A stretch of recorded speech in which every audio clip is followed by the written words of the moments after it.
মুসলমান ভাইরা গভীর মনোযোগ। হযরতে শাইখ শিবলি রহমাতুল্লাহি আলাইহি কাবা ঘর তওয়াফ করতেছেন। হঠাৎ থেকে একটা যুবক কাবা ঘর তওয়াফ করতেছে আর পড়তেছে সাল্লাল্লাহু আলাইহি ওয়াসাল্লাম, সাল্লাল্লাহু আলাইহি ওয়াসাল্লাম, সাল্লাল্লাহু আলাইহি ওয়াসাল্লাম। আল্লাহর ওলি শাইখ শিবলি রহমাতুল্লাহি আলাইহি ওই যুবককে ডেকে ডেকে বললেন, যুবক রে, ও যুবক, তুমি কেন পড়তেছো, বারবার পড়তেছো সাল্লাল্লাহু আলাইহি ওয়াসাল্লাম, সাল্লাল্লাহু আলাইহি ওয়াসাল্লাম, সাল্লাল্লাহু আলাইহি ওয়াসাল্লাম। ওরে যুবক, কি এমন উপকারিতা তুমি পেয়েছো, কি এমন উপকারিতা তুমি এই দুরূদের মধ্যে পেয়েছো? তখন যুবক ডেকে ডেকে বলতেছে, ওগো আল্লাহর ওলি, ওগো আল্লাহর ওলি, আমি এই দুরূদটা পড়ে যে উপকৃত হয়েছি, অন্য কোনো দোয়া বা কালাম দ্বারা এইরকম উপকৃত হই নাই। ওগো শাইখ, এই জন্য আমি শুধু পড়তেছি, বারবার পড়তেছি সাল্লাল্লাহু আলাইহি ওয়াসাল্লাম, সাল্লাল্লাহু আলাইহি ওয়াসাল্লাম। ওগো শাইখ, এই দুরূদ পড়ে আমি অনেক উপকার পেয়েছি। তখন শাইখ শিবলি রহমাতুল্লাহি আলাইহি তখন ওই যুবককে ডেকে ডেকে বলতেছে, ওরে যুবক, কি এমন তুমি উপকৃত হয়েছো, কি এমন উপকার তুমি পেয়েছো? যুবক রে, বলো না রে, বলো না, তুমি কি এমন উপকার পেয়েছো?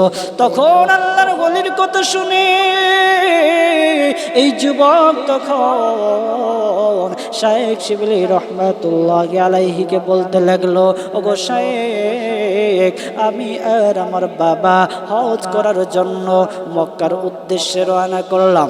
প্রতিমধ্যে আমার বাবা আর আমি বাগদাদ শহরের মধ্যে উপস্থিত হলাম, বাগদাদ শহরের মধ্যে আসলাম। বাগদাদ শহরের মধ্যে আসার পর আমার বাবা ভীষণভাবে জ্বরাক্রান্ত হয়ে যায়। জ্বরাক্রান্ত হয়ে যাওয়ার পর আমি আর আমার বাবা কিছুদিন বাগদাদ শহরে থাকতে থাকি। আর আমার বাবা কিছুদিন থাকার পর আমার বাবা এই বাগদাদ শহরে ইন্তেকাল করেন। ওগো শাইখ, আমার বাবা ইন্তেকালের সময় আমার বাবার চেহারা শুকুরের চেহারার মতো হয়ে গেছে। আমি চিন্তায় পড়ে গেলাম, আমি চিন্তায় পড়ে গেলাম, চিন্তা করতে লাগলাম, এখন যদি আমার বাবার সংবাদ মানুষদেরকে শোনাই, মানুষরা কি বলবে, মানুষরা কি বলবে, না জানি কোন আকাম করেছে। আর আল্লাহ রব্বুল আলামিন তাকে সেই জন্য তার শাস্তি দিয়ে দিছে, তার চেহারা বিকৃতি করে দিয়েছে। এই জন্য আমার বাবার কথা চিন্তা করে লোক লজ্জার ভয়ে আমি আর কাউকে কোনো কিছু বলি নাই। আর চিন্তা করতে করতে ঘুমায় পড়লাম। ওগো শাইখ, আর ঘুমের ঘরে স্বপ্নে দেখি কে যেন আইসা আমার বাবার সামনে উপস্থিত। আমার বাবার সামনে উপস্থিত হইয়া আমার বাবার চেহারার মধ্যে হাত বোলাইয়া দিছেন। আমার বাবার চেহারার মধ্যে হাত বোলানোর সাথে সাথে আমার বাবার চেহারা সূর্যের ন্যায় আলোকিত হয়ে গেছে। আমি তখন ওনার কাছে গেলাম। ওনার কাছে গিয়া পা দুইটা জড়াইয়া ধরে বললাম, কে আপনি, কে আপনার পরিচয়, আপনার পরিচয়টা দেন গো, আপনার পরিচয়টা দেন। আপনার পরিচয় যতক্ষণ পর্যন্ত আপনি না দিবেন ততক্ষণ পর্যন্ত আমি আপনাকে ছাড়ব না। তখন তিনি বললেন, ওরে যুবক, তুমি কি আমাকে চিনো নাই, তুমি কি আমাকে চিনো নাই? আমি হচ্ছি সরকার দু আলম নবী মুহাম্মদুর রাসূলুল্লাহ সাল্লাল্লাহু আলাইহি ওয়াসাল্লাম। আল্লাহু আকবার। রাহমাতুল লিল আলামিন নবী, রাহমাতুল লিল আলামিন নবী, হাদিসে প্রমাণ, উম্মত বিনে কে বুঝিবে আমার দয়ার নবীর শান। রাহমাতুল লিল আলামিন বিন্নাবি কুরআনে প্রমাণ আশিক বিনে কে বুঝিবে আমার দয়ার নবীর শান উম্মত বিনে কে বুঝিবে আমার দয়ার নবীর শান নবী আমার মদিনার বুলবুল আমার আল্লাহ ভালোবেসে দামটি দিলেন মুহাম্মদ রাসূল শেষ নবীজি না মানিলে শেষ নবীজি না মানিলে থাকবে না ঈমান আশিক বিনে কে বুঝিবে আমার দয়ার নবীর শান উম্মত বিনে কে বুঝিবে আমার দয়ার নবীর শান মুসলমান ভাইরা যুবক যখন আল্লাহর নবীর কথা শুনলো আল্লাহর নবীর পরিচয় পাইল তখন ওই যুবক আল্লাহর নবীর পা জড়ায় ধরে বলতেছে ওগো আল্লাহর রাসূল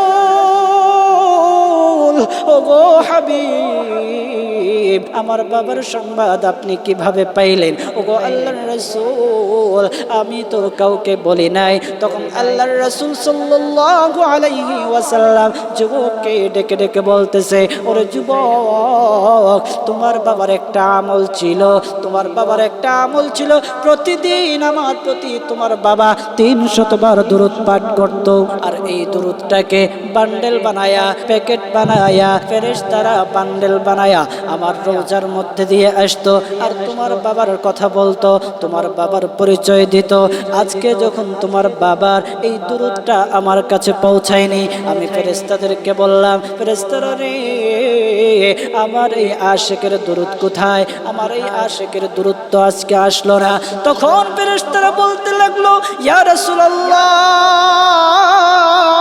ইয়া হাবিবাল্লাহ ওগো নবীজি ওগো নবীজি আপনার এই আশিক আজকে দুনিয়া ছেড়ে চলে গেছে আজকে দুনিয়া ছেড়ে চলে যাওয়ার সময় আপনার এই আশিকের চেহারা শুকরের চেহারার মতো হয়ে গেছে আমি নবী যখন তোমার বাবার সংবাদ পাইলাম তোমার বাবার সংবাদ পাওয়ার পর আমি নবী বড় ব্যথা পাইলাম ব্যথিত হইলাম আমি আর রওজায় থাকতে পারলাম না আমি আর রওজার মধ্যে থাকতে পারি নাই আমি এই মুহূর্তে তোমার বাবার কাছে চলে এসেছি মুসলমান বাবাজি